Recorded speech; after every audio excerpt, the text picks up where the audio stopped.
The Familistère in Guise in northern France, a few kilometers from the Belgian border. This unique experiment in utopian socialist architecture took place in France during the second half of the 19th century under the Second Empire.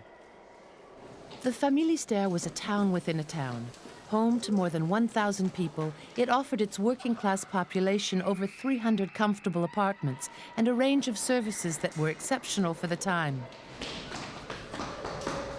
This internationally renowned project was visited by the writers Émile Zola and Hector Malot and commented on by Engels. Some 700 people still live in the Familistère today.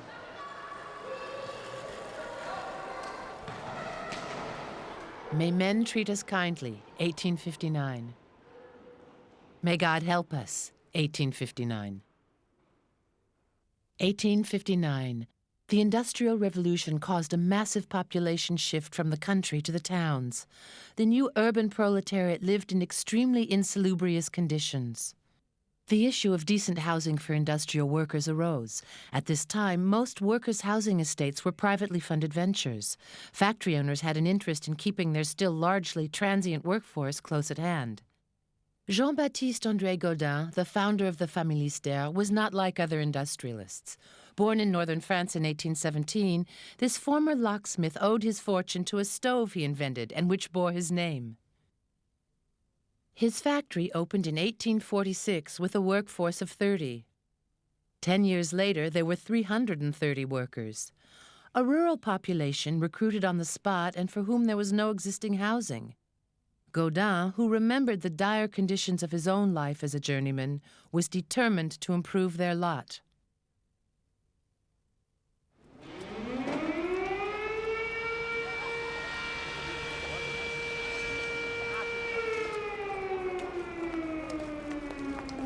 Godin purchased 6 hectares of land nestled on a bend of the river Oise. A bridge would link the factory to the new dwellings. The Familistère faced the town and backed onto the countryside.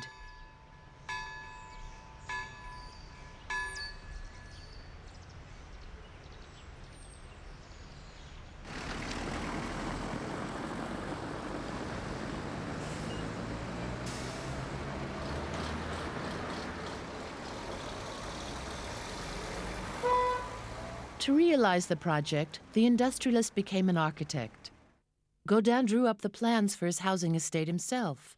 Much more than an architect's drawing, the result was a veritable program, a catalogue of detailed instructions.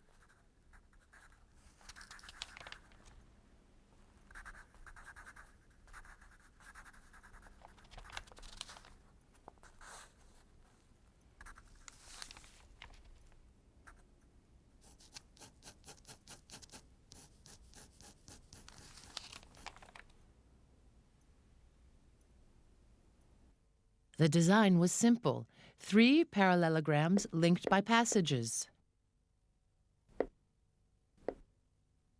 In the center of each building was a huge courtyard covered by a glass roof.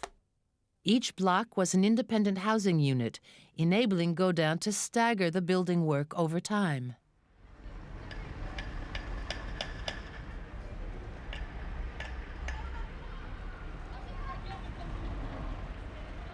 The left wing and the central block are still original. The right wing was rebuilt in 1923, long after Godin's death, in a different style. Ornate pavilions and rotunda contrast with the simplicity of the original.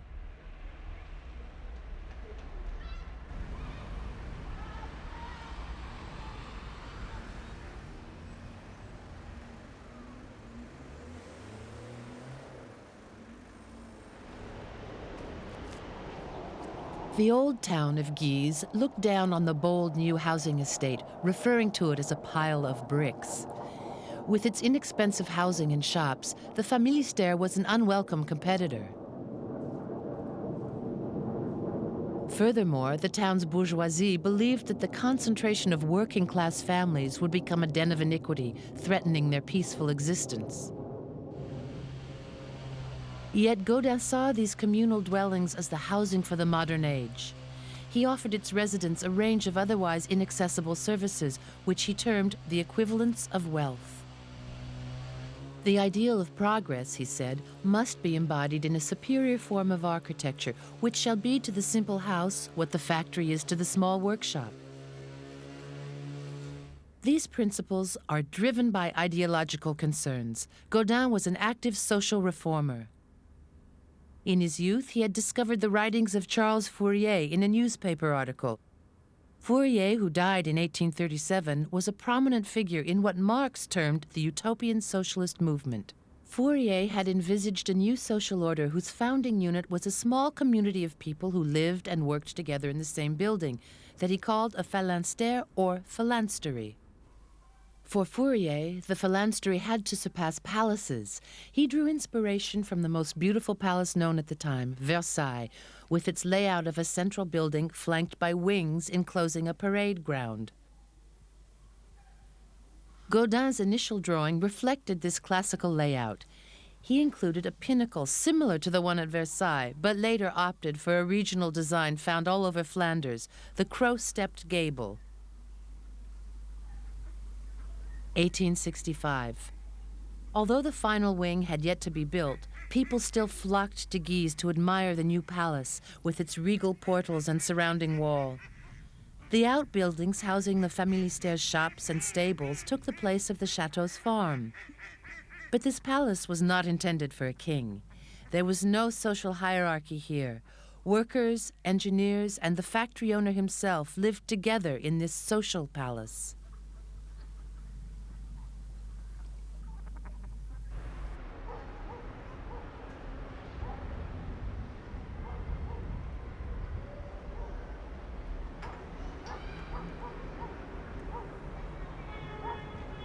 The Familistère was made from brick, the region's traditional building material.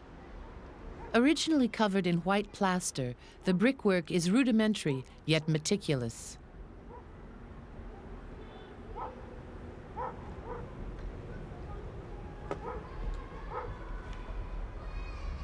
Godin used a different style of brickwork for the theater and schools. The motif, which has long since disappeared, made creative use of the basic materials. Simply by using different colored cement, red and white, Godin created a netted pattern, suggestive of honeycombs.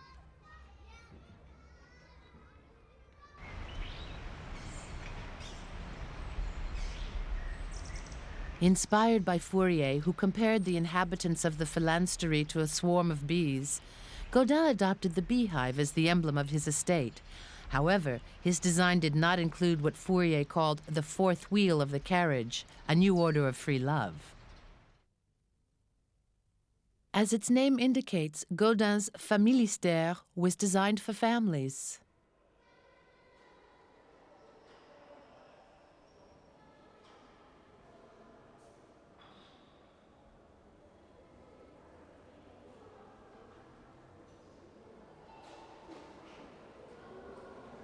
If we take away the facade, we notice that the basic structure of this communal dwelling is very like modern-day apartment buildings.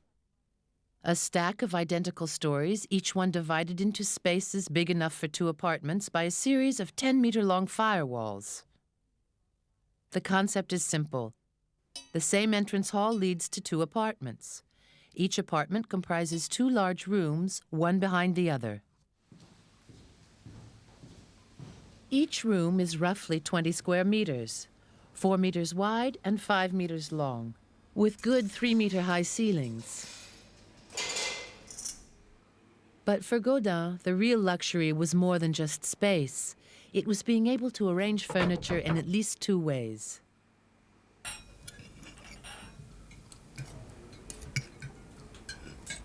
The corridor leading from the entrance hall contains built-in storerooms, which could also serve as washrooms.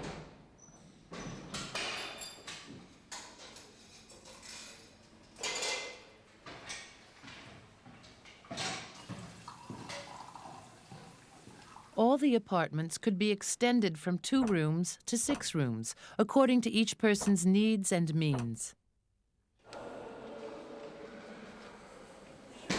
These days, most of the apartments have 4 rooms.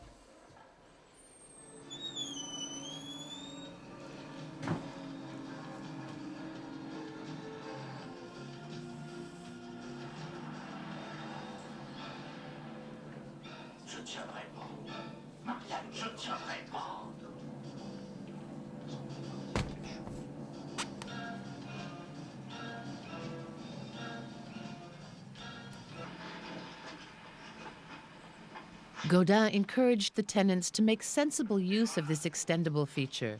A young childless couple, he wrote, will be more conveniently accommodated in a single room. When the family is larger, they can occupy several rooms. Then, when the children marry, the lodgings can be scaled down in reverse proportions.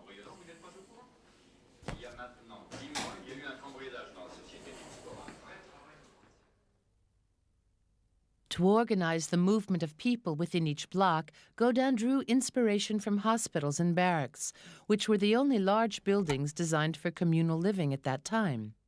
There's no sweeping palatial staircase, but 4 stairwells set back in the corners of the courtyard. This is the most functional position, leaving maximum light and space for the communal courtyard. Godin designed semicircular staircases, a shape he considered as the most convenient for all ages. On the side closest to the banister, young children can climb the narrow steps by holding onto the railings. On the opposite side, adults will find the wider steps more suitable.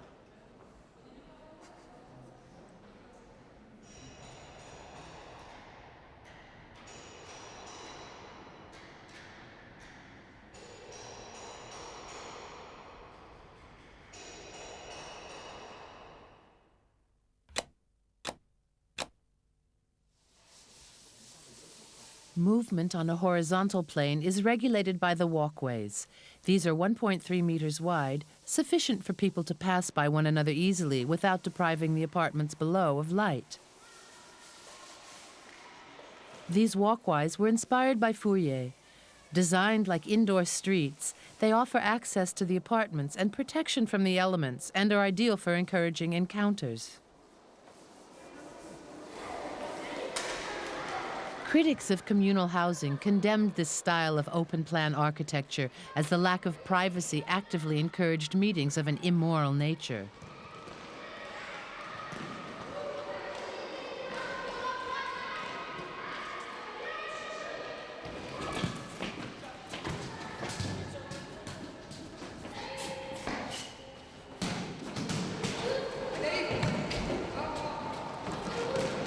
At the center of each residential unit, the large courtyard with its glass roof plays the role of a village square, the place where everybody converges.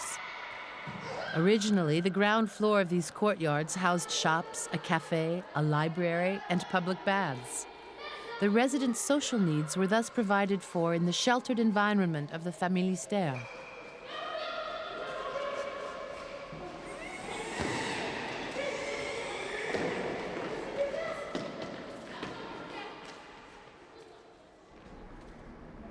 Experimentation and pragmatism underscore Godin's creation. In an era of ironwork structures, Godin chose a timber frame.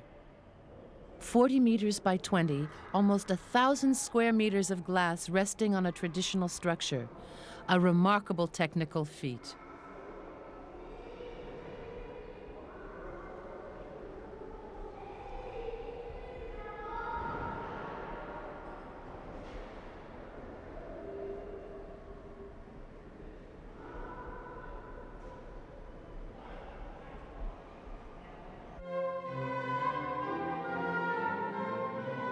The courtyard was also used for festive occasions. Each year, grand ceremonies were held to reinforce the residents' feeling of belonging to an elite.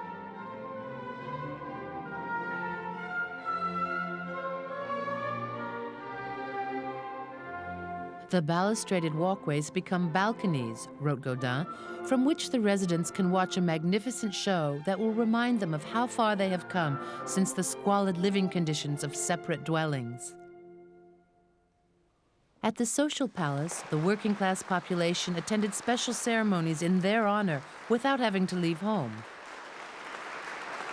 When there were no parties, the residents could watch the neighbors. For the other side of collective experience was surveillance.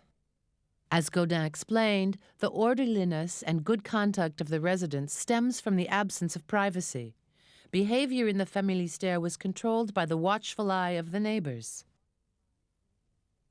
Viewed from this angle, the courtyard and its walkways resemble another type of collective architecture, the prison. Anyone who infringed the Familistère's regulations was denounced by the others and fined.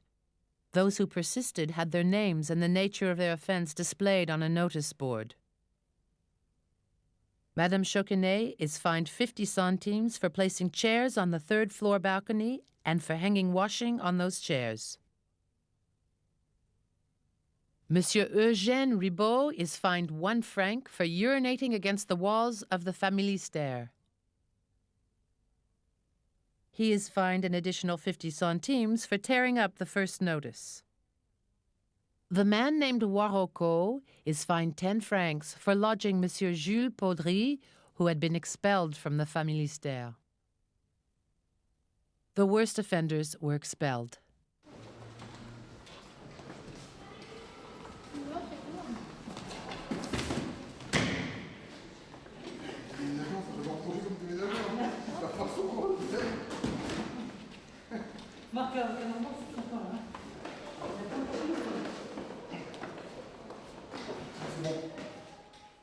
For Godin, amenities were an essential part of collective housing.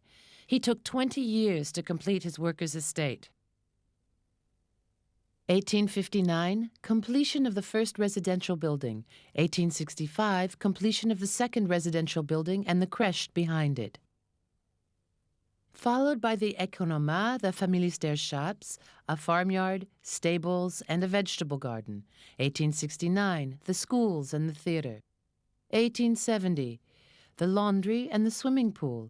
Finally, in 1870, the last of the residential wings was completed, 13 years after the central block. Godin's estate made him a pioneer of modern town planning.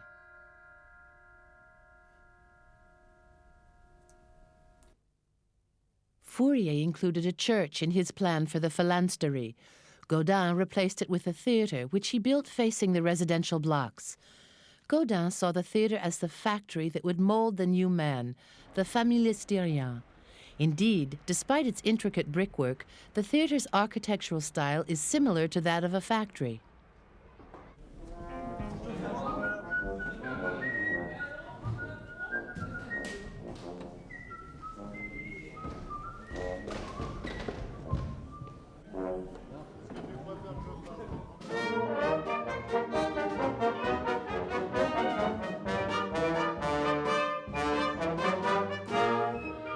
The harmony of life in the Familistère was echoed in the theater, where deserving children put on plays.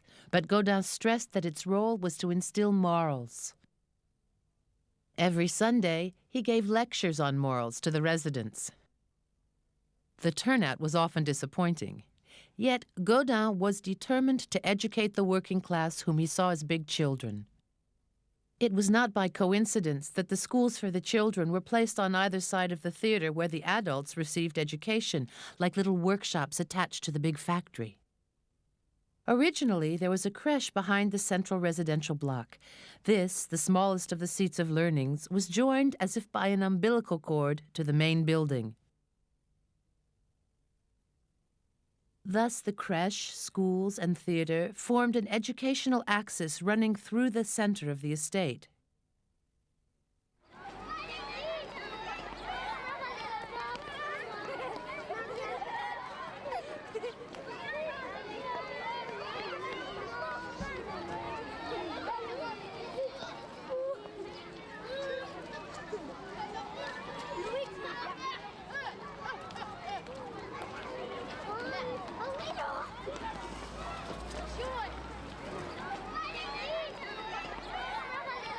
Godin thought of everything and controlled everything down to the minutest details of daily life.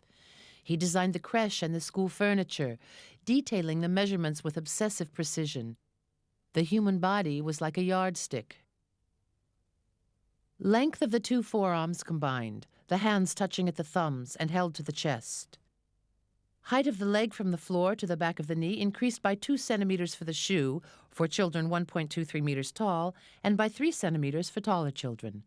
Height of the torso from above the bench where the pupil sits to the shoulder, the pupil having his arms crossed and outstretched. This extreme form of pragmatism revealed Godin's utopian ideals, a utopian world where everything could be measured, calculated, and reduced to a mathematical order. Still, Godin believed that architecture had to serve man.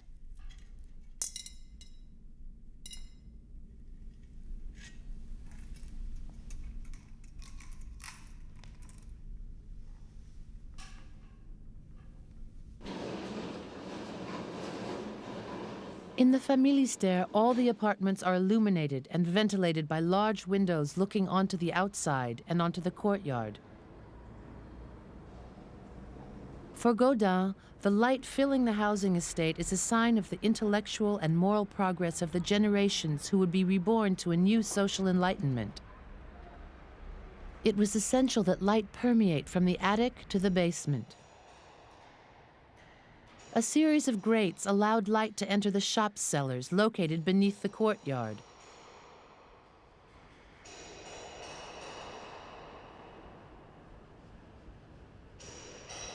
Another technical problem that Godin solved was the risk of a greenhouse effect under the glass roof.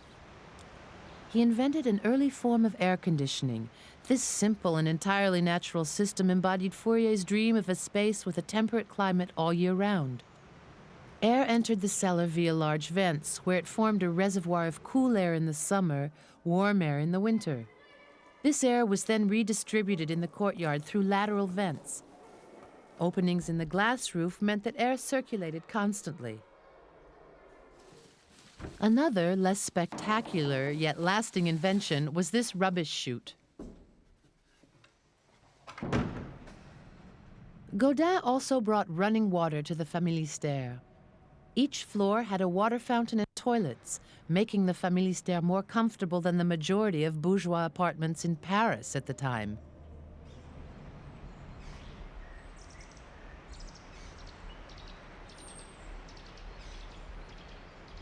The amenities of the Familistère were designed to reflect abundance. As opposed to individual houses where economizing is essential, here everything is conceived on a large scale for the good of all, explained Godin. The social palace should not be sparing with the gifts that nature makes freely to man. And what was not provided by nature, Godin ingeniously supplied with his own resources. He channeled hot water from the factory to the laundry, which housed the public baths, and, the height of luxury, a swimming pool.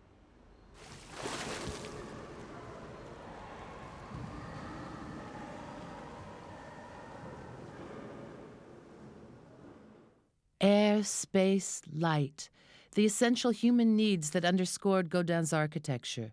A century later, Le Corbusier took up the same themes in his Cité radieuse, a collective housing unit reflecting the principles defined by Godin.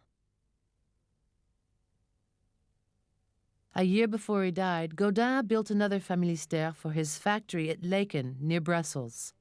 Crammed onto a narrow patch of land, the single building never achieved the grandiose proportions of the original. Godin died in 1888. He bequeathed his factory and the Familistère to the association he had created to succeed him, and which functioned along the lines of a workers' cooperative. The association lasted nearly a century. In 1968, the Familistère was purchased by a large corporation which kept the factory and sold off the rest. The amenities were purchased by the state and the municipality. The individual apartments were sold, and now the Familistère is a block like any other, with owners and tenants. The latest residents' meeting voted the closure of the passages.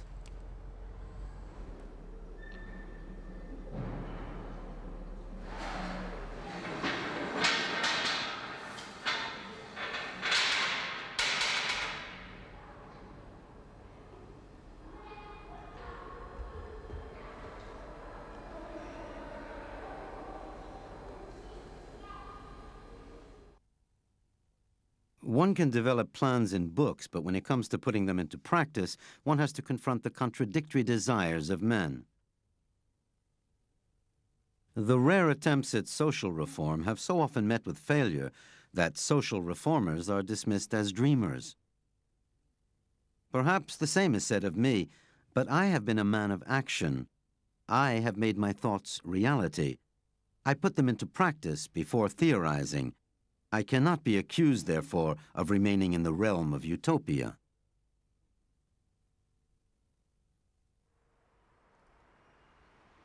Imagine now the courtyards, the passages, and the walkways. They're perfect for moving ahead, getting lost, finding one's way again. Children took over this unique space, which despite its simplicity and its shortcomings, represented the labyrinths cherished by Fourier, an architectural structure which did without architects. Today, it is the Familistère which makes architects dream. Perhaps because here, architecture was able to change the world.